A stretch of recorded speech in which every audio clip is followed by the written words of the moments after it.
자, 오늘은 이제 야고보서 3장 강해 설교를 할 차례입니다. 1절부터 12절 통해서 우리가 말씀을 나눴는데 한마디로 이제 주제를 말씀하면은 사람의 입에서 나오는 말이라고도 할 수가 있겠죠. 말과 관련된 내용을 잠시 전하도록 하겠습니다. 성경은 우리 입에서 나오는 말이 얼마나 중요한지에 대해서 말씀하고 있습니다. 많은 학자들이 그런 이야기를 합니다. 사람과 짐승의 차이를 들으라고 하면은 가장 큰 차이가 뭐냐? 사람은 언어가 있다라고 하는 거죠. 그래서 언어를 통해서 사람은 자기 생각을 전달하고 감정을 표현한다. 그렇지만 반면에 짐승은 구체적인 언어가 없다. 이제 이 짐승과 사람의 차이를 이 언어로 이야기를 하는 것을 우리가 들을 수가 있는데요. 물론 짐승들도 자기 나름대로 어떤 간단한 그런 어떤 울부짖음이라든지 어떤 몸의 몸짓이라든지 본능적인 그런 것들 통해서 자기네들의 어떤 개체들만의 어떤 그런 보이지 않는 언어가 있다라고 보여집니다. 그렇지만 우리 인간들처럼 구체적인 그리고 이렇게 많은 다양한 언어를 통해서 사람의 생각과 감정을 전달하는 것은 오직 사람만이 유일무이하다라고 하는 것을 이제 우리가 알 수 있습니다. 하나님께서 사람들에게 언어를 주신 이유는 왜 주셨겠습니까? 말하라고 주셨겠죠. 그리고 그 말이라고 하는 것이 결국은 어떤 말이 되어야 되느냐. 우리는 우리 입에서 나오는 말을 통해서 남을 살리는 말을 하기도 하고 또 남을 죽이는 말도 하기도 하죠. 그래서 오늘 야고보 사도는 그걸 경계시키고 있습니다. 너희가 한 입으로 찬송과 저주를 하지 말라, 이런 이야기를 하고 있습니다. 그만큼 우리 입에서 나오는 말의 권세라고 하는 것은 위력이 있다라고 하는 말입니다. 그래서 오늘 이 말과 관련된 말씀을 우리가 하나씩 한번 살펴보도록 하겠습니다. 2절에 보시면은 우리 모두는 많은 일에 실수하나니 만일 말에 실수가 없는 사람이 있다면 그 사람은 온전한 사람이며 온 몸을 제어할 수 있느니라. 말이라고 하는 것이 하나님이 주신 참 우리 인간만이 가지고 있는 가장 귀한 그런 선물이라고도 볼 수가 있는데요. 근데 사람들은 이 말을 통해서 실수를 한다라고 하는 말입니다. 그러니까 말의 부작용에 대해서 이야기를 하고 있는 거죠. 사람들이 서로 싸움을 할 때 먼저 말로써 상대방을 격동시키죠. 먼저 말싸움이 있게 된 다음에 그 다음에 이제 또 몸싸움이 있게 되는데요. 이런 싸움이 점차로 번져나가면 이제 결국은 나라와 민족 간의 그런 전쟁도 일어날 수 있다라고 하는 거죠. 최초의 인간들의 말은 어떤 말이었을까? 하나님과 인간과의 대화를 우리가 살펴보면은요, 아담과 하와의 그 대화를 살펴보면은 아담이 이제 그 아내의 유혹으로 미혹을 받아서 선악과를 따먹지 않습니까? 선악과를 따먹고 눈이 밝아지고 이제 많은 변화가 생겼죠. 근데 하나님께서 아담을 부르십니다. 그러면서 아담에게 물어보십니다. 내가 따먹지 말라고 한 선악과를 따먹었느냐 물어보십니다. 그때 아담이 한 대답이 뭐냐 하면은요, 하나님께서 나에게 준 여자가 나를 꾀므로 나를 미혹시킴으로 내가 선악과를 따먹었나이다. 자, 이게 무슨 말입니까? 하나님을 원망하는 거죠. 당신이 나에게 주신 여자가 나를 속여서 내가 선악과를 따먹었습니다. 나는 아무 잘못이 없는데 하나님께서 나에게 그 여자를 주셨기 때문에 그 여자가 나를 속였나이다. 지금 이런 이야기를 하고 있는 거죠. 자, 그 다음에 아담의 아들이었던 카인은 또 어떤 이야기를 합니까? 하나님께 자기 동생을 쳐 죽이지 않습니까? 카인이 시기심에 눈이 멀어가지고. 근데 하나님께서 또 카인을 부르시지 않습니까? 내 동생이 어디 있느냐? 근데 카인의 입에서 어떤 말이 나옵니까? 나도 모릅니다. 내가 내 동생을 지키는 자입니까? 굉장히 퉁명스러운 그런 말로 대답을 하죠. 하나님께서 우리 입에 말씀을 주셨을 때는 하나님을 찬양하고 그리고 하나님께 순종하는 그런 말을 듣기 원하지 않았을까요? 근데 아마도 하나님께서는 이때 인간을 지으셨던 것을 아마 굉장히 많이 후회하지 않았을까, 그런 생각이 듭니다. 말의 실수가 굉장히 많은 것이 우리 인간입니다. 많은 사람들이 말에 실수를 하죠. 말에 실수 없는 사람이 아마 한 명도 없을 거라고 보여집니다. 그런 사람이 있다면 그 사람은 정말로 대단한 사람이에요.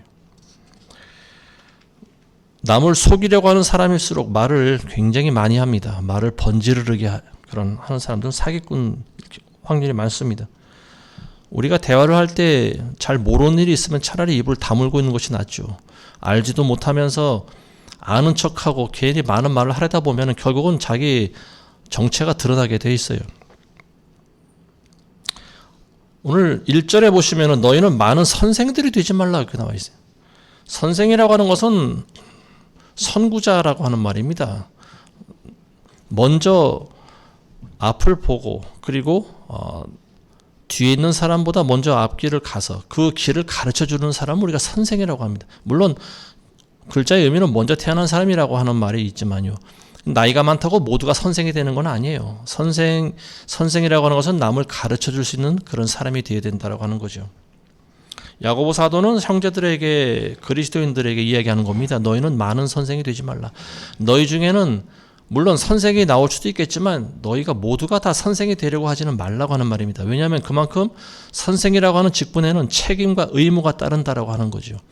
남을 가르치고 남을 인도하고 하는 사람들에게는 그만한 책임이 따를 수밖에 없어요. 그래서 많이 머리에 알고 있는 지식을 남에게 가르치고자 하는 그런 사람들, 선생이 되고자 하는 사람들은 많이 있지만 그렇지만 그에 따른 책임도 결국은 잘못된 내가 말을 했을 때는 그 책임도 회피할 수가 없다라고 하는 말이에요.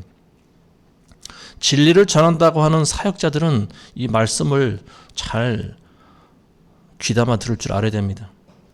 사역자들은 하나님의 말씀을 전하는 사람들이에요.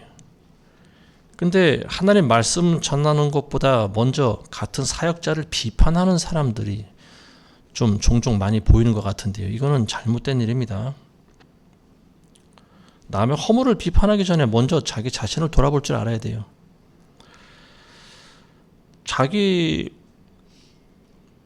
자기가 사역자로 부름받았다고 하면은요, 먼저는 하나님의 말씀, 진리의 복음의 말씀을 전할 줄 알아야 되는 거예요. 성경에 있는 하나님 말씀을 전하는 것은 뒷전이고, 하나님 말씀을 전하는 사람들을 골라가면서 실명을 거론하고 그 사람들이 뭐가 잘못됐느니 시시콜콜 캐내고 욕하고 비난하고 이거는 사역자의 모습이라고 볼 수가 없는 거죠. 저는 그런 사람들 사역자로 보지 않습니다. 본인도 하나님 말씀을 전하는 사역자고 선교사고 목사고 뭐 이런 자칭 그런 사람들이 있는데 하나님 말씀을 전하는 것보다 남의 비판하기를 그게 그 채널에서 주가 되어버린다라면 사역자라고 볼 수가 없는 거죠. 하나님의 사역자가 아닙니다. 그런 사람들은. 그렇게 하는 이유가 뭘까? 가만히 생각해보면 모든 사람들이 다 잘못됐고 결국은 자기만 잘났다고 하는 그런 결론이 나오는 거죠. 자기만 잘났다고 하는 거예요. 자기가 최고라고 하는 거죠. 남을 인정하지 못한다라고 하면 결국은 자기도 인정받지 못한다라고 하는 겁니다. 성경적인 진리는 너희가 남을 비판하면 너희가 비판하는 대로 너희도 비판을 받을 것이다. 이게 예수님의 말씀입니다. 그래서 우리는 말하기를 좋아하지 말고 가르치기를 좋아하지 말고 먼저는 듣고 배우는 것을 먼저 하라고 하는 말입니다. 야고보서 1장 26절에 보시면 그런 말씀이 있었죠. 너희 가운데 종교적으로 보이는 어떤 자라도 자기 혀를 제어하지 않고 자기의 마음을 속인다면 이 사람의 종교는 헛된 것이라고 그랬어요. 마음과 말이 다르다면 자신을 속인다라고 하는 거예요. 예수님께서 그 사람 안에 가득한 것이 입을 통해 나온다고 이야기를 하고 있습니다. 말과 행동이 다르면 결국은 자기를 속이는 거죠. 그런 사람은 사기꾼밖에 되지 않습니다. 자, 우리 입의 혀가 얼마나 중요한지에 대해서 성경은 말하고 있는데요. 아까도 말씀드렸지만 말이라고 하는 것이 사람을 살리기도 하고 죽이기도 하기 때문에 그렇습니다. 구약에 나오는 아합이라고 하는 악한 왕의 아내 이세벨이라고 하는 여인이 있었습니다. 이세벨의 여인은 이세벨이라고 하는 여인은 하나님을 경외하지 않는 그런 악한 우상 숭배하는 집안에서 자란 여인이었습니다. 그러니까 그 마음에 품고 있는 생각이 항상 악해요. 그래서 자기 남편을 도와서 애꿎은 사람을 죽이기도 하고, 그리고 북이 이스라엘에 있던 많은 하나님의 선지자들을 다 잡아 죽였습니다. 우리가 잘 아시는 엘리야, 많은 선지자를 다 잡아 죽이고 또 사라지게 만든 그런 이세벨이라고 하는 여인이 엘리야를 또 죽이려고 한 적이 있었죠. 엘리야가 갈멜산에서 자기 선지자들을 다 죽였지 않습니까? 이세벨의 선지자들을 다 죽이고 나니까 이세벨이 열이 받았습니다. 그래서 신하를 통해서 엘리야에게 전하라고 합니다. 내일까지 내가 네 목을 네 몸뚱아리에 그저 붙어있게 하면은 내가 믿는 신이 나에게 벌을 내릴 것이다. 그러니까 자기가 믿는 신의 이름으로 맹세를 한 거예요. 내가 내일은 너를 반드시 죽일 것이다. 근데 엘리야는 그 말을 듣고 어떻게 됐습니까? 평소 같으면은 그 전날만 같아도 그렇지 않았겠죠. 근데 엘리야는 웬일인지 마음이 굉장히 약해져 있었습니다. 굉장히 두려움에 사로잡혔어요. 한낱 살했지도 못한 그런 우상을 숭배하는, 능력 없는 신을 숭배하는 여인의 말에 엘리야가 왜 그렇게 두려움을 집어먹었을까요? 아마도 그 마음 가운데는 이스라엘 백성들에 대한 기대감이 무너졌기 때문이 아닌가 싶습니다. 많은 사람들이 하늘에서 불이 내려서 제단을 불태우는 것을 보고 하나님이 참 신이라고 그랬습니다. 여호와 하나님만이 참 신이로다. 그러면서 그 바알 선지자들을 전부 다 잡아 죽이지 않았습니까? 근데 그러고 나서 채 하루도 되기 전에 뿔뿔이 다 흩어져 버렸어요. 하나님을 믿고 따른다라고 하는 사람은 다 어디 갔습니까? 아마도 엘리야가 기대하기로는 쿠데타라도 한번 일어났으면 좋겠다라고 하는 생각을 했을지도 모르죠. 근데 어쨌든 엘리야의 기대와는 달리 엘리야의 마음은 두려움으로 가득 차게 됐는데요. 왜냐하면 자기를 따른 사람이 한 명도 없었기 때문에 그렇습니다. 하나님의 놀라운 능력을, 그 기적을 보였음에도 불구하고 더 이상 어떤 영적인 대결을 펼칠 만한 그런 힘이 남아있지 않은 거예요. 영적으로 소진돼 버렸습니다. 살기 위해 도망치는 거죠. 그래서 광야로 도망갑니다. 자, 이세벨의 이 혀, 내가 내일까지 반드시 너를 죽이리라. 독이 들어있는 말이죠. 사람을 죽이는 말입니다. 자, 사람을 또 겁에 질리게 만드는 그런 혀가 또 등장하죠. 히스기야 왕 때죠.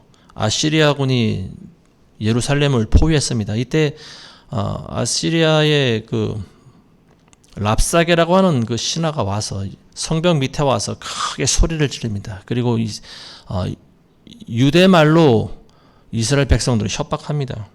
너희가 항복하지 않으면 내일 이맘때쯤이면 너희가 모두 다 먹을 것이 없게 되고 다 죽을 수도 있을 것이다. 그리고 너희의 대변과 소변을 너희가 먹게 될 것이다. 뭐 이런 말로 사람들을 협박을 했습니다.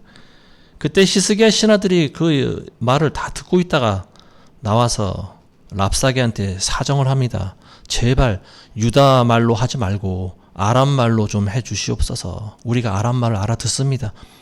왜 이렇게 부탁을 했을까요? 유다 말로 하면 그 말을 안에 있는 백성들이 듣고 겁을 집어먹을까 봐 그런 거죠. 두려움에 떨기 때문에 그렇습니다.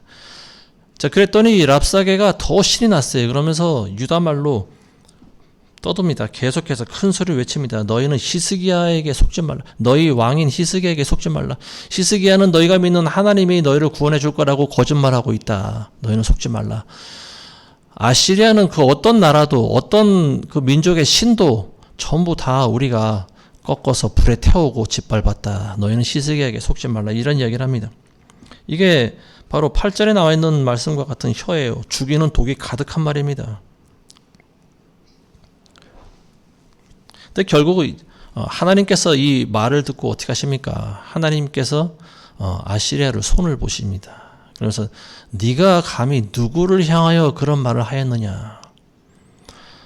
그래서 결국은 이제 아시리아 군대가 대패를 하게 되는 거죠. 하나님의 천사들이 18만 5천 명이나 되는 아시리아 대군을 전부 손을 봅니다. 그래서 알 수 없는 그런, 일어나 보니까 전부 다 시체로 변해버린 거죠. 아시리아 대군들이.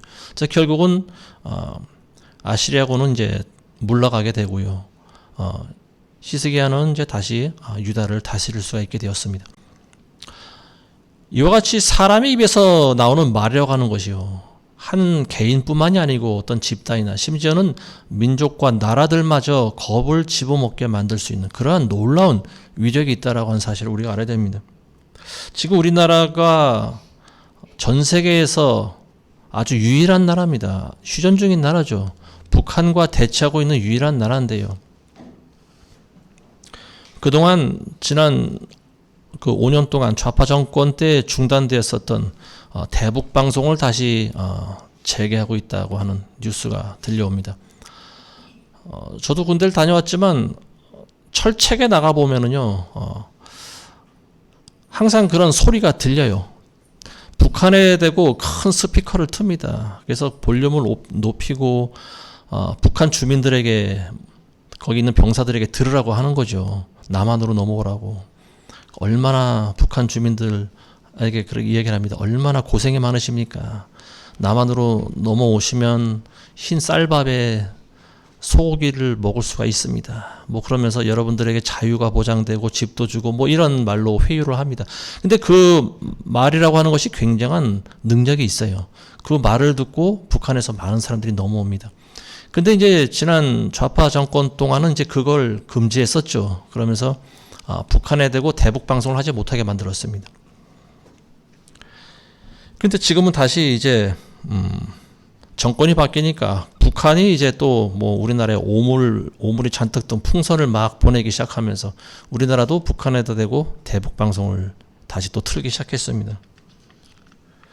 그 소리를 듣고 얼마 전에 또 누가 북한 주민이 귀순했다라고 하는 뉴스가 또 나오기도 하는데요. 근데 이게 참 웃지 못할 일이 뭐냐면은 예전에도 보면은 남한에서도 북한이 하는 그 대남 방송을 듣고 북으로 넘어가는 사람들도 있다라고 하는 거예요. 자, 그만큼 이 말의 힘이 주는 위력이 얼마나 큰지 우리가 알 수 있는 대목입니다. 북한에 가봐야 뻔하지 않겠습니까? 근데 아마도 북한으로 넘어가는 병사들은 그런 마음이었던 것 같아요. 지금 여기서 군대 생활하는 게 이렇게 힘드니 차라리 북한에 가서 살면은 지금보다야 더 낫지 않겠는가, 뭐 이런 생각을 한 것 같아요. 날마다 훈련받고 또 내무반에서 고참들한테 기합도 받고 제대할 날은 멀었고, 이 병사가 생각하기에는 굉장히 막막한 거죠. 몇 년을 여기서 3년이라고 하는 세월을 어떻게 견딜까. 그러니까 마음이 약한 병사들은 그 북한에서 틀어주는 대남 방송을 듣고 아마 마음이 약해질 수가 있어요. 북한에서도 마찬가지로 똑같이 유혹하는 거 아니겠습니까? 남한에 있는 병사들에게 뭐 알림이다 그러면서 북한으로 넘어오시면은 뭐 똑같은 말을 하겠죠. 집도 주고 뭐도 주고 뭐 좋은 곳에 취업도 시켜주고 뭐 그런 말로 현혹하지 않겠습니까? 이제 그걸 듣고 순간적으로 미혹되는 거예요. 그만큼 말이라고 하는 것이 굉장한 위력이 있습니다. 웬만한 폭탄이나 탱크는 뭐 이런 거보다 저는 말이 주는 힘이 더 크다고 봅니다. 자, 그래서 각 나라들마다 사용하는 무기가 있죠. 그게 뭐냐면 스파이입니다. 스파이. 총이나 칼로 싸우는 것이 아니고 스파이 전쟁이에요. 요즘 시대는 정보 전쟁입니다. 상대방이 어떠한 상황에 있는지 이걸 알아내는 것들이 스파이인데요. 예전부터 스파이 전쟁이 굉장히 치열했어요. 2차 대전뿐만이 아니고요. 가면 갈수록 이 스파이 전쟁은 점점 더 치열해집니다. 우리나라에도 스파이가 들어와 있을 거고요. 북한에도 우리나라의 스파이들이 들어 있습니다. 얼마 전에 뉴스를 보니까 북한에서 활동하고 있는 우리나라 정보원들이 뭐 명단이 공개됐다라고 하는 그런 소리가 들리는데요. 좌파 정권 때도 아마 그런 일이 있지 않았습니까? 그래서 남한에 있는 그런 비밀을 다 제공해 준 거죠. 참 그건 그야말로 너무 악한 것 같아요. 어떻게 자기 나라 백성의, 자기 나라 국민들의 어떤 그 뭡니까 명단을 줄 수가 있는가? 얼마 전에도 이제 그게 아마 폭로되었던 것 같아요. 뭐 지금은 자기 죗값을 이제 본인이 또 받고 있는 것 같습니다. 계좌가 뭐 추적당하고 있다라고 하는데요. 그때도 몇 년 전에도 제가 그런 말씀을 드린 적이 있습니다. 자기가 한 짓이 결국은 자기에게 그대로 돌아온다고 그랬어요. 그래서 어떤 정치적인 보복을 하지 말고 좀 나라의 정체성에 맞는 그런 정치를 펴라고 그랬는데 어쨌든 지금 그대로 자기가 한 행동을 그대로 돌려받고 있는 것 같습니다.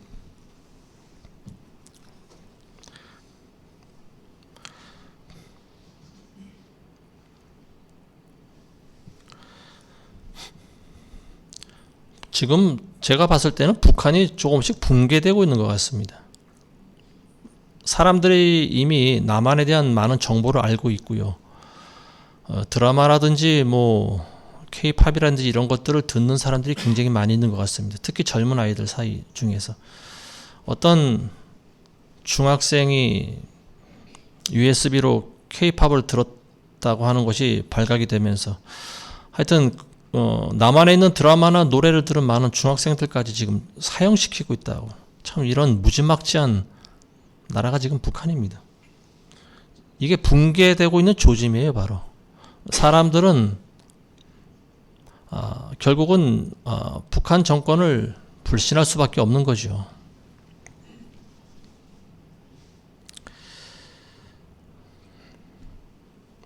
얼마 전에는 또 북한에서 무슨 큰 홍수가 났지 않습니까? 압록강변에 있는 모든 마을이 전부 물에 잠긴 적이 있는데요. 얼마 전에 알게 된 사실인데 북한 전문가가 그런 말을 하더라고요. 그때 비가 많이 와서 의주 쪽에 있는 비행장이 전부 다 쑥대밭이 됐다라고 하는 그런 소리를 하고 있습니다. 그런가 하면은 또 그 수해로 잠긴 지역 가운데 이제 북한의 특징이 뭐냐면 땅굴을 많이 파는 거지 않습니까? 땅 속에다가 많은 무기 같은 것들을 이제 비축을 해놨는데 그게 전부 다 물에 잠겨버렸다고 하는 거예요. 우리에게는 참으로 희소식이 아닐 수가 없습니다. 5절에 보시면 이와 같이 혀도 작은 지체지만 큰 일들을 자랑하느니라. 보라, 작은 불이 얼마나 큰 것을 태우는가. 혀는 우리 몸에 있는 가장 작은 지체 중에 하나예요. 기관 중에서 가장 작은 지체 중에 하나입니다. 그렇지만 큰 일을 한다라고 하는 거예요. 사람의 입에서 나오는 말을 하기 때문에 그래요. 혀가 없으면 말을 못하는 거죠. 우리가 말을 할 수 있는 것은 혀를 돌리기 때문에 그렇습니다. 혀를 통해서 우리가 언어를 구사할 수 있는 거죠. 혀라고 하는 것은 작은 불과도 같지만 큰 거를 태우는 그런 놀라운 능력이 있습니다. 이 세상이 창조될 때 말로 창조되었다라고 하는 것을 여러분들 믿으십니까? 이 세상이 창조된 것은 우연이 아니에요. 과학자들이 하는 말과 같이 뭐 우연히 생겨난 것이 아닙니다. 이 세상은 하나님의 말씀으로 창조된 거예요. 하나님께서 빛이 있으라니 빛이 있었고 또 하늘에 별과 달과 해와 이 모든 것들이 있으라고 하니까 생겨난 겁니다. 말로서 창조되었다라고 하는 거예요. 자, 하나님의 말로 이 세상이 창조되었고 그리고 하나님의 입김으로 우리 인간 안에 영혼이 들어가게 되겠어요. 그래서 우리가 하나님과 같은 그런 영적인 존재가 되었다라고 하는 거죠. 굉장히 놀라운 일입니다. 그래서 우리에게도 우리 입에서 나오는 말도 하나님의 말씀과는 비교할 수 없지만 그래도 사람의 말에는 굉장히 능력이 있다라고 하는 거예요. 이 세상은 그리스도의 손아귀에 들어 있습니다. 예수 그리스도는 하나님과 본체가 되시는 분이죠. 그리고 창조주십니다. 그리고 이 세상은 하나님의 말씀대로 그리고 성경에 기록된 대로 돌아가게 돼 있어요. 왜냐하면 예수님의 모든 말씀이 진리고 생명이기 때문에 그렇습니다. 그래서 예수님을 믿는 크리스찬들은 하나님의 모든 말씀을 다 믿습니다. 그리고 그 모든 말씀에 순종하면서 살아가는 거예요. 그래서 제자를 만들고 양성하고 또 그 제자가 또 다른 제자를 만들어내고 복음을 전하고 가르치고 온 세상이 이런 식으로 변화가 되게 돼 있습니다. 그래서 교회가 세워지고요. 교회를 통해서 또 많은 사람들이 복음을 전해 듣습니다. 그래서 점점 이 땅에 하나님의 나라가 왕성해지게 되는데요. 하나님의 그 복음에는 능력이 있죠. 하나님의 말씀에는 놀라운 능력이 있습니다. 그래서 그 복음에는 귀신이 쫓겨나가고요. 병든 자가 또 병이 낫게 되고요. 마귀에 눌려있는 자가 풀림을 받게 되는 그런 기적이 일어나게 되는 거죠. 많은 사람들이 하나님의 말씀을 통해서 180도로 변화가 됩니다. 거듭나게 되는 거예요. 세상적인 가치관이 변화가 됩니다. 하나님의 말씀에 놀라운 능력이 있기 때문에 그래요. 저와 여러분들도 누군가가 전한 복음을 듣고 오늘날 이 자리에 모여서 같이 하나님께 예배를 드리고 있는 거라고 봅니다. 먼저 된 그런 사역자들이 하나님의 말씀을 전하기 때문에 그런 거예요. 자, 6절에 보시면 혀는 불이요 세상의 죄악의 세상이라. 그러므로 혀는 우리 지체들 가운데 있으면서 온몸을 더럽히고 또 일생을 불태워 버리나니 곧 지옥의 불에서 태우느니라. 자, 혀라고 하는 것이 굉장히 무섭다라고 하는 거예요.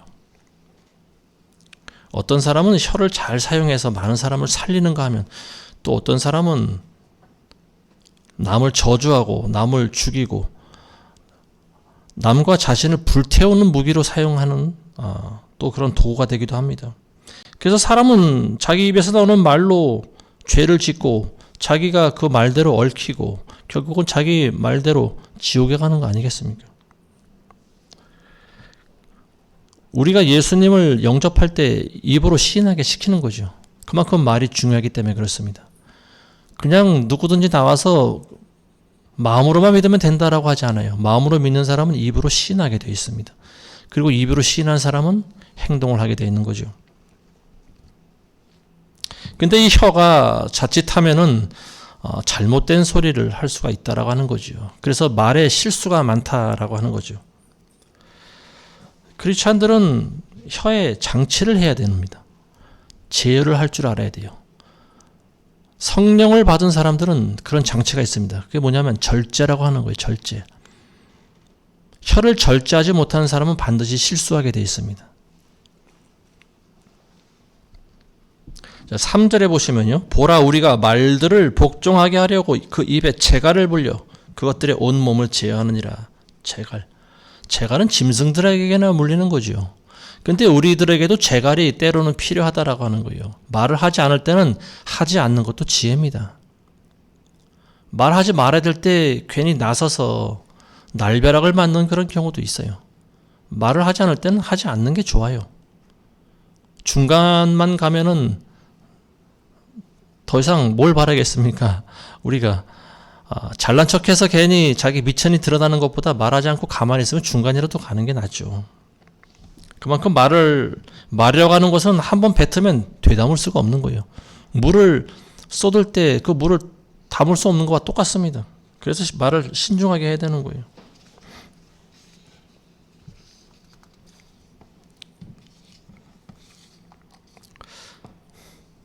지난주에 뉴스에 다시 또 무슨 WHO가 등장을 하던데요. 보니까 뭐 아프리카에서 뭐 엠폭스라고 하는 전염병이 또 심각하게 지금 발병했다고 합니다. 그러면서 뭐 비상사태를 선포하고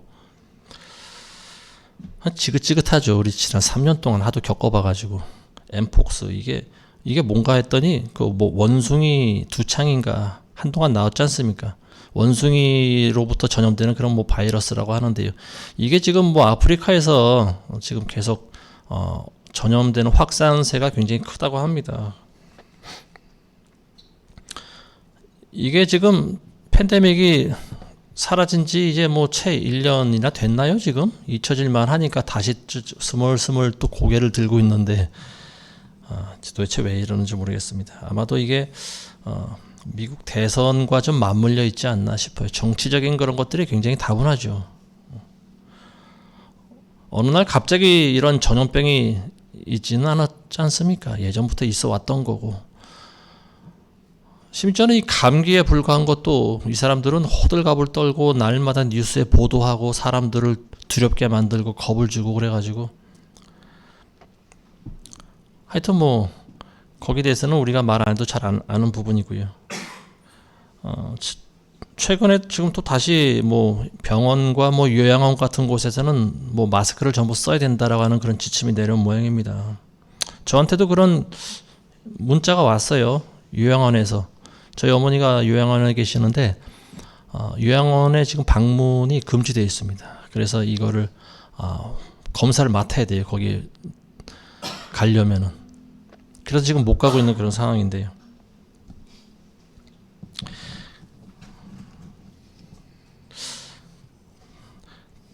가끔 전화 통화만 하는데 저희 어머니는 마스크를 쓰고 전화를 받으시더라고요. 굉장히 그 안에 규칙을 잘 지키시는 분 중에 하나가 저희 어머니십니다. 지금 숨쉬기도 굉장히 더운 날씨에 힘드실 텐데 쓰라고 하니까 또 마스크를 또 쓰고. 자, 사람들이 왜 이렇게 입에 마스크를 쓰려고 할까? 거기에 대해서는 누차 말씀을 드렸지만 마스크를 쓴다라고 하는 것은 뭡니까? 곧 거리두기를 해야 된다라고 하는 말인 거죠. 거리두기. 왜냐하면은 서로 내뿜는 공기를 맡으면 안 된다. 왜냐하면 공기를 통해서 전염병이 감염되기 때문에 그렇습니다. 옮기기 때문에 그래요. 그래서 마스크를 쓰는 이유는 거리두기를 하라고 하는 말입니다. 우리가 지난 3년 동안 거리두기를 하면서 어떻게 됐어요? 사람들은 철저히 이기적인 사람으로 변했었죠. 자기만 알게 되고요. 상대방이 마스크를 안 쓰면은 뭐 그냥 겁나게 도망가는 그런 세상이 되어버렸습니다. 심지어는 산에 운동하러 갈 때도 사람들은 마스크를 쓰고 운동하러 옵니다. 그 왜 산에 옵니까? 그럼 차라리 집에 있지. 그렇게 겁나면.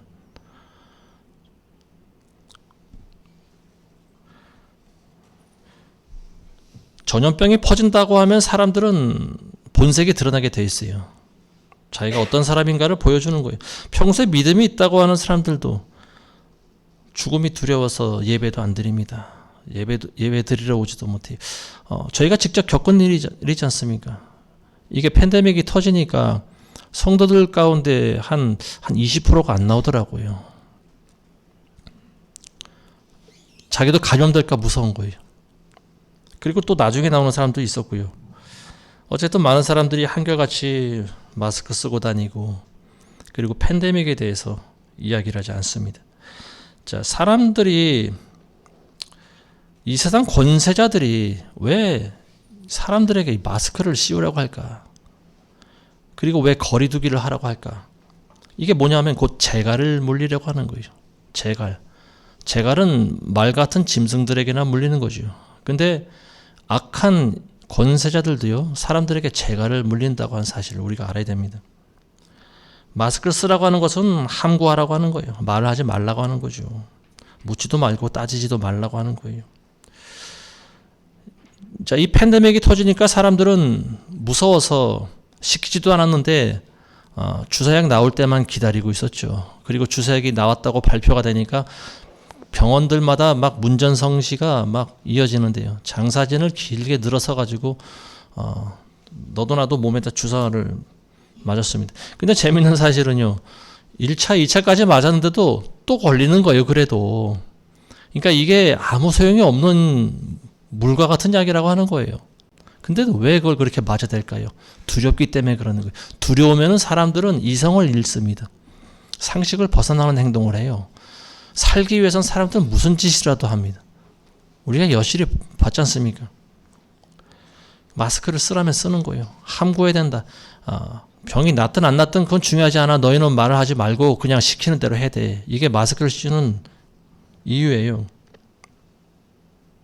거기에 대해서 뭐 조금이라도 이상한 소리 하면은 채널이 폭파됩니다. 그 당시에 뭐 하여튼 코자하고 백자 이 이야기만 하면은 금방 그 유튜브에서 제재를 받습니다. 그러니까 저희도 결국은 경고를 3번인가 받고 채널이 폭파돼 버렸어요. 600개가 넘는 동영상이 있었는데 전부 다 날아가 버렸습니다. 자, 왜 마스크를 씌우는 두 번째 이유는 뭐냐면 순종하라고 하는 거죠. 과거에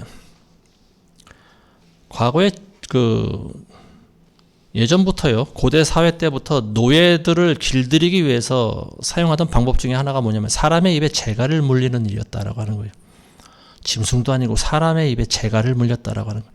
그러니까 근대에까지 있었던 일입니다. 무슨 가죽끈 같은 걸로 이렇게 촘촘히 그물처럼 만들어 가지고 사람의 입 주변에 그걸 씌워버립니다. 그러니까 말을 하지 못하게 만드는 거예요. 밥도 못 먹겠죠. 그러니까 길들이는 거예요. 짐승처럼 길들이기 위해서 사람의 입에다 재갈을 씌워버렸습니다. 근데 이 사람들이요, 참 희한하게 정부의 말을 참 굉장히 잘 순종하는 것 같아요. 주사를 맞으라고 하니까 막 1차, 2차, 3차까지 맞은 사람들도 많이 있고요. 순종하는 거예요. 시키면 시키는 대로 순종하는 거예요. 그리고 따르지 않는 사람에 대해서 또 비난합니다. 우리는 이렇게 질서를 잘 지키는데 너희는 왜 질서를 지키지 않느냐, 이런 이야기를 하고 있는 거죠. 자, 결국 이 사태가 팬데믹이 끝나고 나서 우리는 이제 뭔가 희뿌옇게 보이던 안개가 서서히 걷히는 느낌을 받는 거죠. 과연 남은 것이 무엇일까? 진실이 무엇일까? 여기서 가장 이득을 본 사람들이 누굴까요? 네? 누가 가장 이득을 봤을까요? 이 팬데믹이 끝나고 나서. 그렇죠. 제약회사들이죠. 약장수들이 약을 어마어마하게 많이 팔아서 엄청난 많은 이득을 얻었습니다. 제약회사가 좋은 일을, 제약회사들에게만 좋은 일을 한 거죠. 우리는 뭐가 뭡니까? 인간들은. 제조부리는 곰밖에 되질 않는 거예요. 무슨 뭐 화이자니, 얀센이니, 무슨 아스트로제네카니, 또 뭐가 있었는데. 어쨌든 이런 제약회사들, 백신, 이 말하면 안 되는데 모르고 말을 했네. 어쨌든 약 팔아서 엄청나게 많은 돈을 벌었습니다. 자, 세 번째, 그리고 가장 중요한 게 있어요. 이 세상 권세자들이 사람들의 입에 일사불란하게 마스크를 채우는 이유는 뭐냐면 영적인 의미가 담겨져 있습니다. 하나님을 경배하지 못하게 만들려고 하는 거죠. 마스크를 쓰고 예배 드린다라고 하는 것은요, 하나님을 경배하지 말고 사탄을 숭배해야 된다. 너는 나를 경배해야 된다. 이 세상의 영적인 싸움은 경배 싸움입니다. 누구를 경배하느냐의 싸움이에요. 하나님을 경배하느냐, 사탄을 경배하느냐. 이 둘 싸움 가운데 지금 우리가 놓여 있습니다. 마귀는 광야에 가서 금식하신 예수님한테 나타나죠. 그러면서 나에게 경배하라고 합니다. 하나님의 아들들로 자기에게 경배하라고 하는 그런 존재가 바로 이 사탄 마귀예요. 이 마귀는 사람의 경배를 받고 싶어 합니다. 왜냐하면 자기가 하나님처럼 높아지고 싶기 때문인 거죠. 자, 마스크를 쓰고 예배하게 만드는 것은요, 하나님을 예배하는 것이 아니고 사탄에게 예배하는 그런 의미가 담겨져 있습니다. 에스겔서 8장 17절에 보시면은요, 하나님께서 에스겔에게 이렇게 말하십니다. 오 인자야, 내가 이것을 보았느냐? 그들이 여기서 가증한 것들을 범한 것이 유다 집에 하찮은 것이겠느냐? 이는 그들이 폭력으로 땅을 채웠으며 돌이켜 나를 격분시켰음이라. 보라, 그들이 나뭇가지를 그들의 코에 두었느니라. 나뭇가지를 그의 코에 두었다고 하는 행위가 나를 격분시켰다라고 하는 말입니다. 나뭇가지를 코에 두었다라고 하는 행위가 뭐냐면요, 우상숭배 행위라고 하는 거예요. 이게 그 당시에 이스라엘 백성들이 하나님을 숭배하지 않고 태양신을 숭배했던 그런 흔적이 곳곳에 남아 있습니다. 태양을 향해서 경배하는 거예요. 심지어는 하나님께서 에스겔에게 하나님의 성전 안에서 벌어지고 있는 그런 우상 숭배 행위를 다 보여주시지 않습니까? 많은 사람들이 벽에다가 그림을 그려놓고요. 그리고 골방 속에 들어가서 그런 우상에게 절을 하고 자기 신들에게 제사를 합니다. 그리고 이스라엘의 장로라고 하는 자들도 태양의 태양을 향해서 경배를 해요. 근데 그때 사람들이 나뭇가지를 들고 자기 입을 가렸다라고 하는 거예요. 그게 뭐냐면 마스크의 전신입니다. 그게 바로. 왜냐면은 이 사람들이 그 우상을 찬양하는 그 찬양자들이 이제 자기가 믿는 신들을 찬양하는 그런 뭐 주문을 외우고 또 찬양을 할 때 회중들은요, 나뭇가지를 들고 입을 가리고 있어요. 그게 뭐냐면은 자기가 믿는 신한테 자기가 내뿜는 불결한 공기가 가지 않게 막는 행위예요. 이게 바로 마스크예요. 내가 내뿜는 숨이 더럽다라고 하는 거죠. 인간이 내뿜는 숨이 더럽기 때문에 신성한 신한테 이 더러운 숨이 가면 안 된다라고 하는 거예요. 그래서 나뭇가지로 입을 가렸다, 코를 가렸다라고 하는 것은 내가 내뿜는 숨결이 자기가 경배하는 신한테 가는 것을 막는 그런 행위라고 하는 거죠. 굉장히 놀라운 일 아니겠습니까? 영적인 의미가 담겨져 있는 거예요. 우리가 하나님 앞에 예배를 드리면서 우리가 내뿜는 숨이 하나님께 방해가 됩니까? 하나님께서 우리가 내뿜는 그 균에 전염되십니까? 독감 환자가 내뿜는 숨에 하나님께서 감기 걸리십니까? 그러신 분이 아니죠. 그런 신이 있다면 그건 신이 아니죠. 근데 인간들이 왜 마스크를 쓰고 하나님 앞에 예배를 드려야 됩니까? 감기에 걸리지도 않았는데. 뭐 물론 감기 누군가에 의해서 전염될까봐 물론 마스크를 쓰는 사람도 있어요. 아니고 또 실제로 독감에 걸려서 남에게 피해를 줄까봐 마스크를 쓰는 경우는 뭐 이해할 만합니다. 그렇지만 이지도 않는, 그리고 또 흔한 감기에 걸리지도 않은 그런 균에 전염될까봐 마스크를 쓰고 일사불란하게 마스크를 쓰고 하나님 앞에 예배를 드린다. 이거는 영적인 의미가 있는 거예요. 이거는 결국 그 사람의 중심이 하나님을 경외하지 않는다라고 하는 거예요. 하나님보다 전염병을 더 무서워하고 있다라고 하는 거죠. 자기 생명을 잃는 것을 더 두려워하고 있다라고 하는 거예요. 우리가 그동안 봐온 것이 바로 그거 아니겠습니까? 예배를 드리려는 사람은요, 진정과 신령으로 드려야 되죠. 자기 목숨과 생각과 뜻과 마음을 다해서 하나님을 예배해야 되는 거죠. 정부에서 예배 드리지 말라고 하니까 예배도 안 드리고, 마스크 쓰라고 하니까 마스크도 쓰고, 주사 맞으라고 하니까 주사도 맞고, 배교하라고 하니까 배교도 하지 않겠습니까? 이런 사람들에게. 하나님께서는 우리의 중심을 보신다고 제가 얼마나 말씀을 많이 드렸습니까? 하나님은 우리의 숨결 따위는 신경 쓰시는 분이 아니에요. 우리가 어떤 불치병에 걸렸든지 간에 하나님께서는 그런 걸 관여하지 않습니다. 이 세상 권세 잡은 마귀는요, 사람들에게 전부 마스크를 씌워버리려고 하는 거예요. 그게 뭐냐면 사람들이 자기를 경배하고 있다라고 하는 거예요. 영적인 의미가 담겨져 있다라고 하는 말입니다. 자, 이런 행동, 크리스찬들이 전염병을 무서워해서 예배 드리러 나올 때도 마스크를 쓰고 예배 드리는 행동은 뭐냐? 하나님을 두려워하지 않는 거예요. 그리고 하나님을 다른 우상신들과 같이 동등하게 여기는 겁니다. 로마서 1장 23절에 보시면 이런 말씀이 있지 않습니까? 썩지 않는 하나님의 영광을 썩어질 사람의 영광, 형상과 새들과 네 발 달린 짐승들과 기어다니는 것들과 같은 형상으로 바꾸었느니라. 하나님의 영광을 짐승들과 같은 형상으로 바꿨다라고 하는 거예요. 동등하게 여긴다라고 하는 거죠. 하나님은 그런 신이 아니라고 하는 거죠. 우리가 믿는 하나님은 우리를 창조하신 분입니다. 그리고 전능하신 분이에요. 우리 인간의 호흡 따위에 관여하실 분이 아니에요. 여러분들이 교회를 안 나온다고 슬퍼하실 하나님이 아니에요. 물론 저는 슬퍼합니다. 여러분들이 교회를 안 나오면. 그렇지만 하나님은 그런 부분에 관여를 받지 않는다라고 하는 거예요. 우리 인간들의 이런 자질구레한 일들에 신경 쓰시는 분이 아니라고 하는 거예요. 하나님 앞에 나와서 예배할 때는 여러분들의 마음을 다해서 예배를 드려야 됩니다. 얼굴을 가리는 사람은요, 자기 마음을 감추는 거예요, 결국은. 도둑놈들이 왜 남의 집에 가서 물건을 훔칠 때 왜 복면을 합니까? 자기를 속이는 거죠. 자기 얼굴이 드러나면 안 되는 것도 있지만 결국은 얼굴을 가린다라고 하는 것은 진실을 가린다라고 하는 거예요. 하나님께 예배드리는 사람이 왜 자기 얼굴을 가립니까? 얼굴을 가릴 이유가 없잖아요. 영적으로 해석할 필요가 있어요. 우리의 모든 것을 다 드러내야 되는 거예요. 예배자는 자기의 모든 것을 하나님께 다 드리는 거예요. 내 겉모습과 내 속마음과 내 중심을 다 드리는 거예요. 나를 감출 필요가 없어요. 속일 필요가 없어요. 우리 자신을 속일 필요가 없는 거죠. 근데 세상 권세자는 하나님과 우리와의 거리를 차단하려고 하는 거죠. 마스크를 통해서. 속으로만 기도하면 돼. 너희는 이 정부가 시키면 시키는 대로 해야 돼.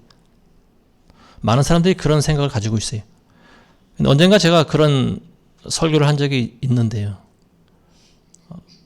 우리가 정부의 지시에 순종할 때가 있지만 정부의 지시에 따르지 말아야 될 때가 있다라고 하는 말씀을 제가 드린 적이 있습니다. 아무리 우리가 살아가고 있는 나라고 우리 민족이라 할지라도 하나님의 말씀과 위배되는 그런 명령이 내려올 때 우리는 그 명령을 따라서는 안 됩니다. 우리의 정체성은요, 우리는 천국 시민권자예요. 그게 가장 우선이 돼야 됩니다. 예배를 드리지 말거나 아니면 복음을 전하지 말든지 뭐 이런 그리고 교회를 폐쇄한다든지 이런 명령에는 우리가 따를 수가 없습니다. 우리는 죽을 때까지 예배하는 존재들이 되어야 되는 거죠. 물론 권세자들은 우리가 집에서 몰래 예배 드리는 것까지야 어떻게 막을 수가 없겠죠. 그렇지만 북한과 같은 그런 사회가 된다라고 하면 그건 또 문제가 달라지는 거예요. 어디서든지 누군가 감시하는 눈이 있습니다. 낱말은 새가 듣고 반말은 쥐가 듣는다고 하지 않습니까? 우리가 집에서 몰래 드리는 예배를 누군가가 밀고 할 수가 있어요. 그때는 우리는 죽을 각오를 해야 되는 거죠. 사탄 마귀는 하나님을 예배하지 못하게 만듭니다.